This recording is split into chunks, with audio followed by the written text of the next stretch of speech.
விஜயகாந்த் அணியின் 5 கட்சிகளும் எந்தெந்த தொகுதியில் போட்டியிடும் என்பது குறித்து 18 பேர் கொண்ட குழு பேசி முடிவு செய்யும் என வைகோ அறிவித்துள்ளார். சென்னை டி நகரில் உள்ள மார்க்சிஸ்ட் கம்யூனிஸ்ட் கட்சியின் மாநில தலைமையகத்தில் தீக்கதிர் நாளிதழின் இணைய பதிப்பு வெளியிடும் நிகழ்வு நடைபெற்றது. இதில் மக்கள் நல கூட்டணி தலைவர்கள் கலந்து கொண்டு உரையாற்றினர். பின்னர் செய்தியாளர்களிடம் பேசிய வைகோ, மக்கள் நல கூட்டணி தேமுதிகவுடன் உடன்பாடு ஏற்படுத்தியதால் பயத்தின் காரணமாக ஜெயலலிதா சரத்குமாரை அழைத்து பேசியுள்ளதாக குறிப்பிட்டார். மக்கள் நல கூட்டணி வேட்பாளர்கள் தேர்ந்தெடுக்கப்பட்ட பிறகு அடுத்த மாதம் சென்னையில் நடைபெறும் நிகழ்ச்சியில் விஜயகாந்துடன் 4 கட்சி தலைவர்களும் கலந்து கொள்வார்கள் எனவும் வைகோ தெரிவித்தார்.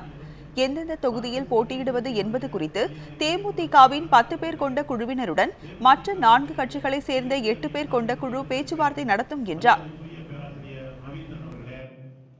தேமுதிகவிலிருந்து யாரையோ கூப்பிட்டு போறாங்க, வைக்க போறாங்க, ஒன்றும் நடக்காது. அது இரும்பு கோட்டை. எங்கள் கட்சியில் 2-3 கலைகள் இருந்தது, நல்ல வேளை பிடிக்கிட்டு போயிட்டாங்க. அது எனக்கு பிரச்சனை கிடையாது. திமுக ஃபீல்டில் எங்களோட ஃபேஸ் பண்ண முடியாது. பணம் எவ்வளோ கொண்டு வந்தாலும் சரி, மற்ற கட்சிகளை பொருட்படுத்தவே இல்லை.